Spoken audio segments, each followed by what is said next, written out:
Hello and welcome back to KGC Engineering, and today I'm going to show you how to fit the standard Lucas 7-inch headlamp units, which are suitable not only for the MGB but for a whole host of classic cars out there, from Morris Minors, Minis, a lot of Triumphs, in particular Spitfires and so on. So it's applicable for a lot of classic cars.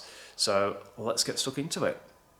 Right, so the standard 7-inch Lucas headlamp, or Lucas Prince of Darkness, whatever you want to refer to it as I said in the opening, it is applicable to a lot of classic cars, particularly those from the 50s and 60s period, rather than the slightly later 70s and 80s when headlamps started to become square in different designs and so on. But hopefully this little introduction will be useful to you. I have actually been asked to do this by a couple of people because they were interested in how we change the headlamp units and adjust them for the tilt and so on. So I thought, as we've got to put our MG together, and I've actually got all the bits to do it, I thought this is a good opportunity to show you how it all goes together.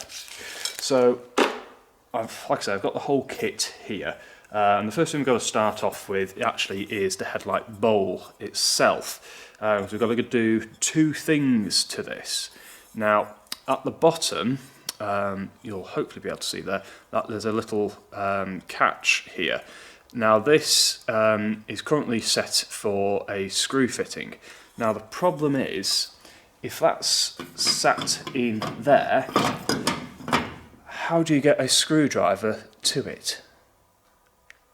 Yeah, to put the screw in to hold the outer chrome ring in place, which I've got new ones here for this. So what we do is we're going to change that, and I'll show you how to do it in a minute, for, where I find it in the box of bits, a clip. Now I actually do this for every classic car that I do a restoration on, because having a spring clip on it makes it a lot easier, because the only car that I've actually found where you can get the screw in is on the Morris Minor. Now it does depend on your headlight bowl. If you have a plastic one, it might have a moulding here for screw fitting only, so you do have to watch out for that. And if you do, then obviously you can't really put a plastic clip on it, a spring clip on it. But because this is metal, we can do the change on it. And the other thing we need to do with it is to actually fit the wiring loom in as well. So I've got my little wiring loom tails in there, so I've got set for both sides. So we need to make those alterations first, and then we can look at getting the headlight bowl in place. So let's go over to the bench and have a look. Right, so if you just excuse the usual mess that is on the bench, as I'm sure many people's garages and workshops are. So I've got the headlamp bowl in the vise. I've got a piece of hardboard in there to protect the outer lip there, because we don't want to flatten it. So that's just in there to hold it in place. And all we need to do is get a small chisel. You might get a small screwdriver in, and just open up those tabs on the clip that's already in there. I'm actually going to knock that out of the way so I can get in. And the idea is you get it loose enough to get that out of there. So that's the old one out. And then the new one will then go in its place in exactly the same holes. You'll use the same holes, and then with a pair of pliers we should be able to at least start to bend the tabs over. So once you've got them started, you can then, if you hold on to it, you can just tap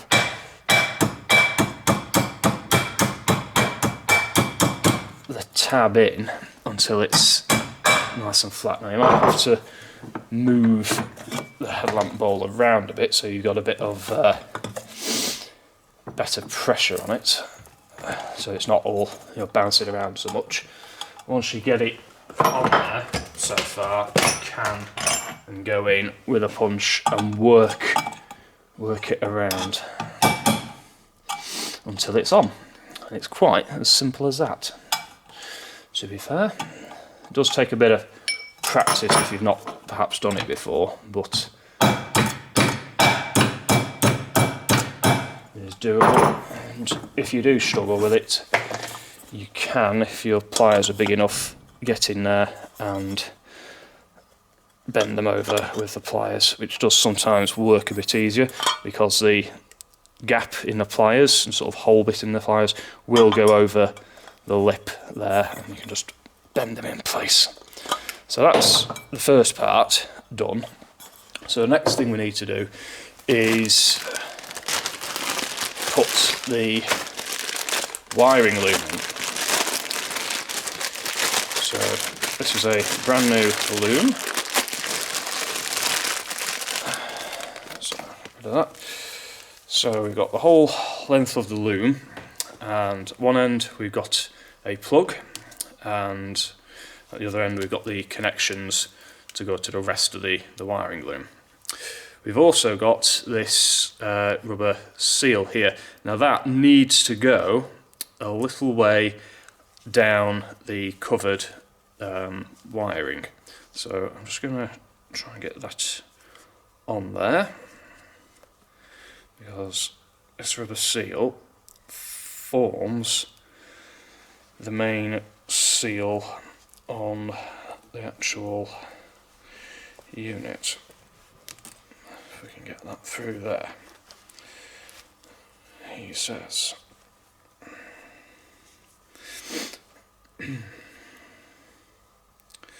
normally when I've had these they're usually a little bit tighter on there. So what can we do?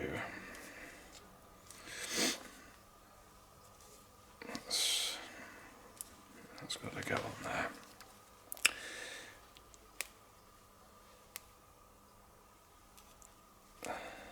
Come on, get on there, you little bugger.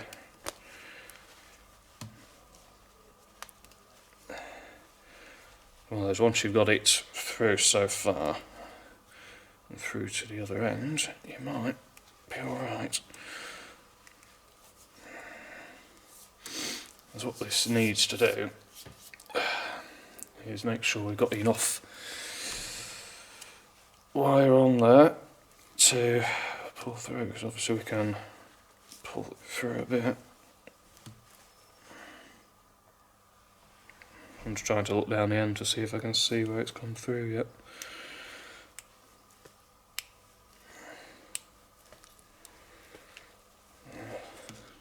Twisting method seems to work quite well.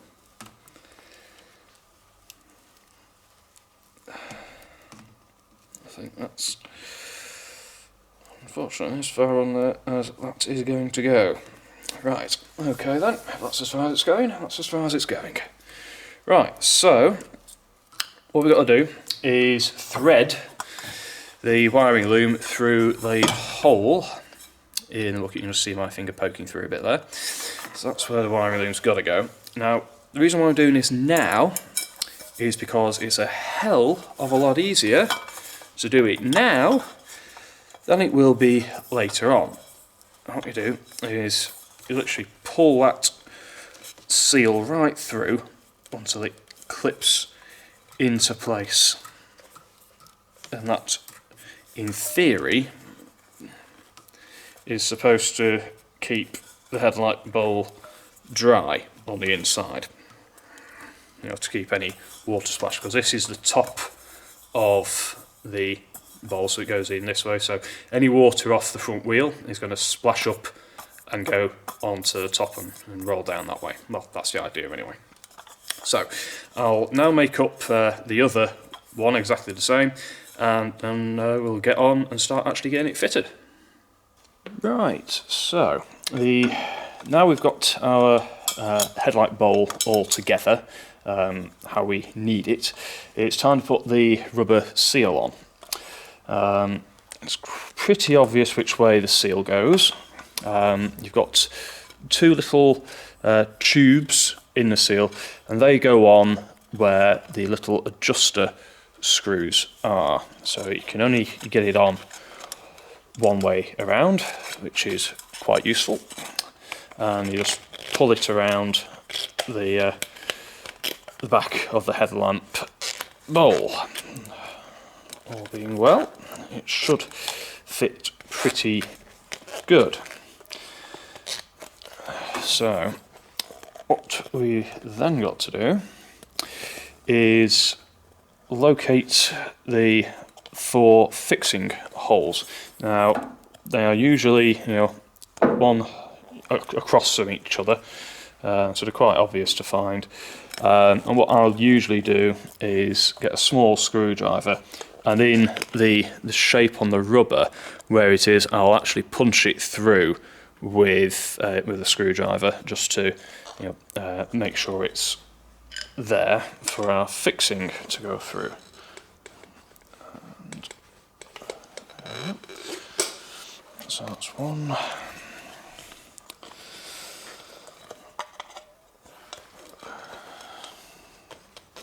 2.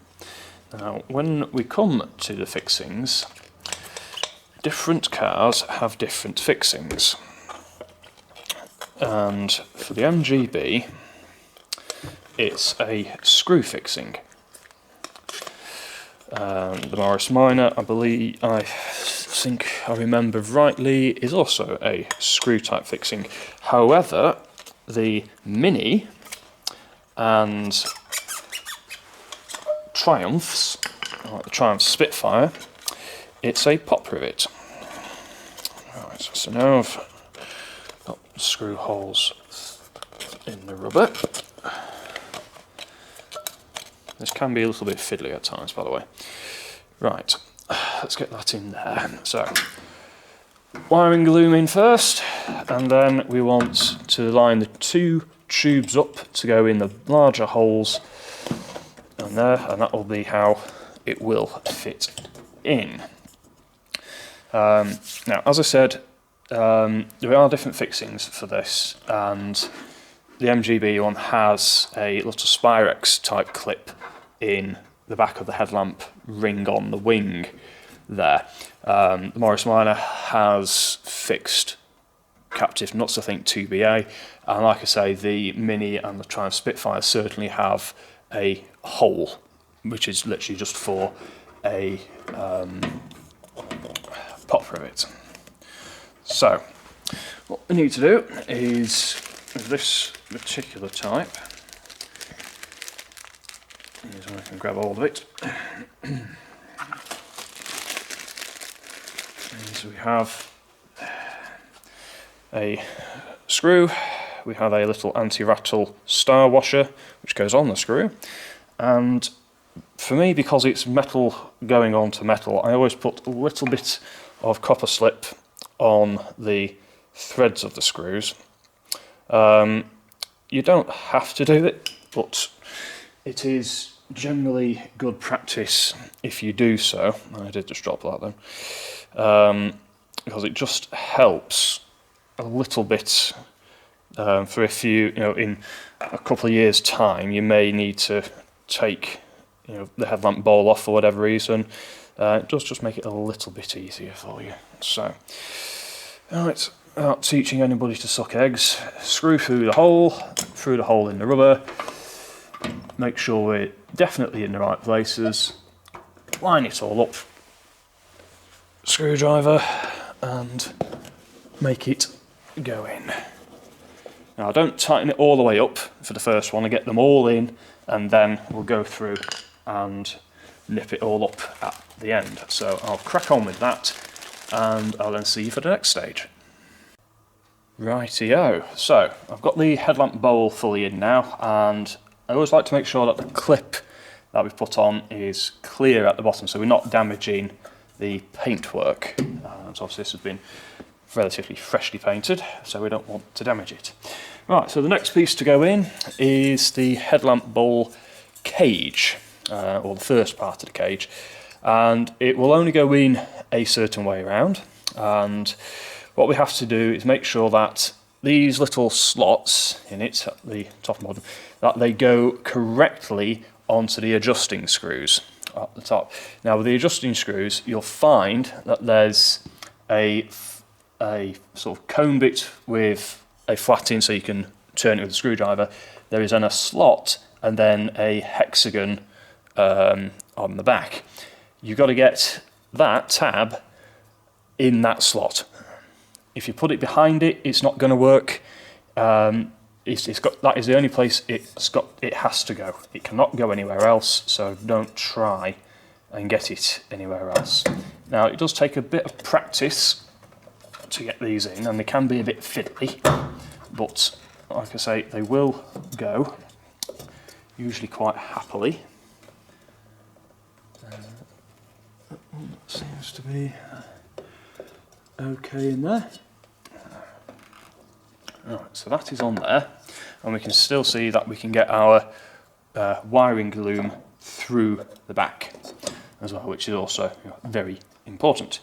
Now, before we fit the actual headlamp, we need to fit the retaining spring in there. So we've got a spring which goes in. Now, you should find at the back of the main headlamp bowl that there is a metal tab that's riveted on. And quite simply, you put the one end of the spring on there, and then with a pair of long nose pliers, grab hold of the other end, and without trying to pull it all out,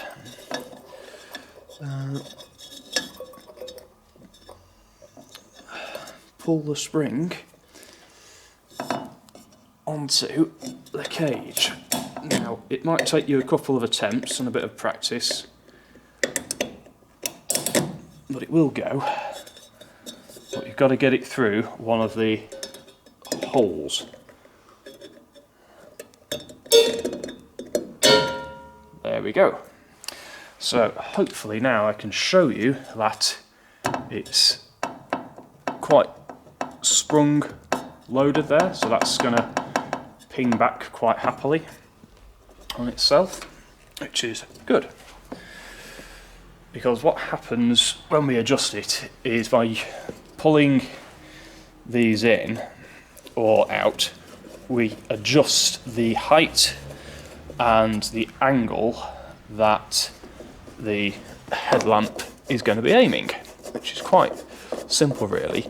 And I've always found that if I wind them in quite a bit to begin with, it makes life a lot easier a bit later to get the main chrome ring on.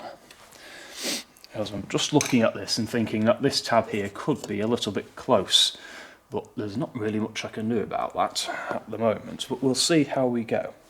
So, onto the lamp then. Now, it doesn't really matter what lamp you have, they all fit exactly the same.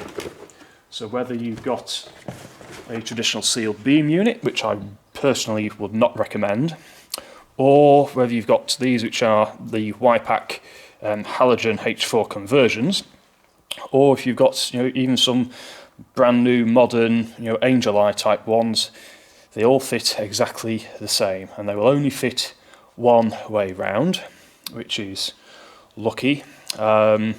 And you'll notice in the cage here that we've got 3 little cutouts on it, and on the headlamp unit itself there are 3 ridges. Now they go in to those parts, remembering obviously to connect your wiring loom in the back onto the lamp, which can be a bit of a tight fit, especially if it's new like these are. Make sure it's well on there, and then that should should fit in there, like so. So obviously we now need the retaining ring to go on. So a nice shiny retaining ring, and again this is set a certain way, so the tabs should line up with the tabs on the back part of the cage. So you just rotate it round until they fit on, until they match up, and within the pack you should find a collection of little screws. I mean, they're little, they're absolutely tiny, and that is what you're going to use to hold them in place.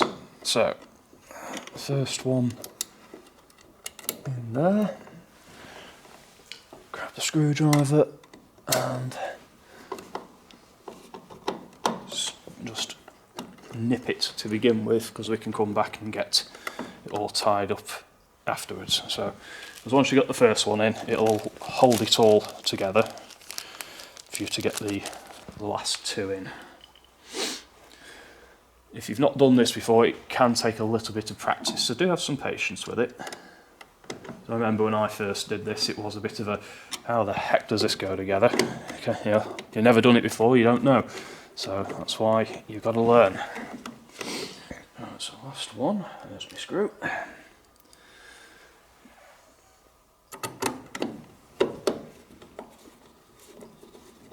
So it's one of those that if you were looking to perhaps upgrade your lighting or something on your Classic, then this would be the stage where you'd get to. And I can't seem to get that one in there. Come on, you little bugger. And you going in there. You always get one. Always get one screw that doesn't quite want to go in.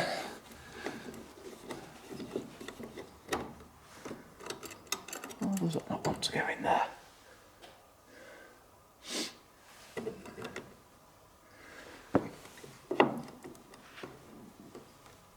Just too far away from it. Or do we need to nip the other two up? I bet this is not a problem I've had before. Let's...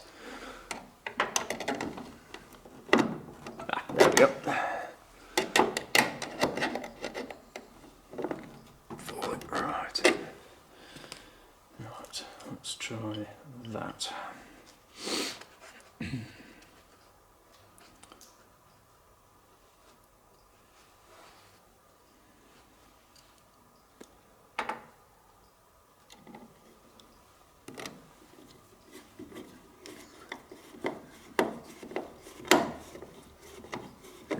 You done it. There we go. Not gone in quite perfect, but it's on. So we're going to adjust that again in a minute. Yeah, so that is on there. So like I said, if you're looking to replace your headlamp units and have something a bit brighter, if you've still got the old sealed beams on there, then you'd get down to this point, take that out, put your new one in, and then put it all back together. So now that is all together, what we can do is finally fit the chrome surround, which finishes it all off quite nicely. So, nice shiny new bit of bling on there, and right. A few little scratches in that, which is a bit of a disappointment. Not to worry. Right, so you'll find that at times there can be a little bit of a sod to fit these, and I think that's catch is going to get in the way.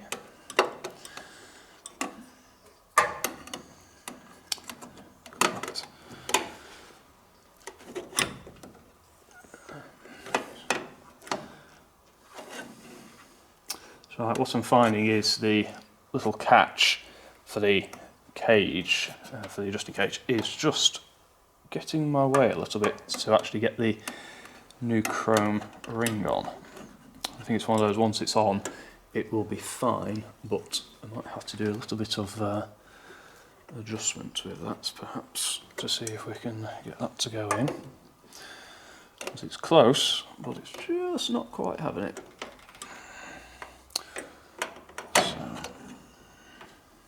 See what we can do. Well, the idea is that it's really annoying, actually.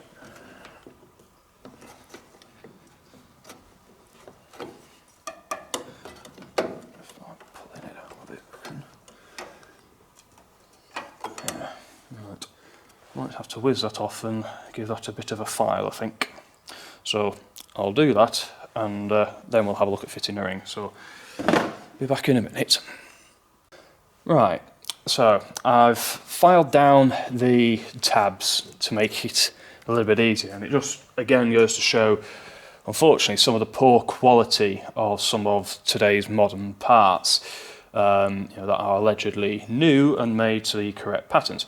So what we need to do with the outer chrome bezel now, on the main headlamp bucket, there should be two little tabs at the top. You need to loop the back of the bezel around it, and then it's quite simply a case of just pushing it in place, and that's it. It's on there, and it's nice and easy to get off for when we need to adjust the headlamp, which I'll obviously have to do at some point to get it in there. But that's on there. It's not going to rattle loose. You can see that's well on there, and that finishes that off quite nicely. Obviously, if you've not changed the clip like I showed earlier, you will find you'll need to line it up to get the screw hole to screw it in. But obviously, with something like the MGB, you can't get a screw in there because of the bottom of the ducket there. So that is it. So I'll crack on and get the other side done, and that will be the headlamps in on our MGB. So there we are. That's how to fit the traditional 7-inch Lucas headlamps onto your classic car. Now, as I said, that was a little bit more difficult than I've actually been used to, and it does unfortunately show some of the quality of some of the parts that you can get these days, which obviously it's not as good as it used to be, but it's one of those things you unfortunately have to live with, and it only took me 10 minutes of filing to get those tabs brought down to make that chrome ring go on a little bit easier. So it's one of those that it's easy enough to deal with. So anyway, I hope that you've enjoyed this video. If you have, don't forget to give us a good old thumbs up. Also make sure that you hit that subscribe button as well, because it does just help us out quite a little bit. So until next time, happy classic motoring.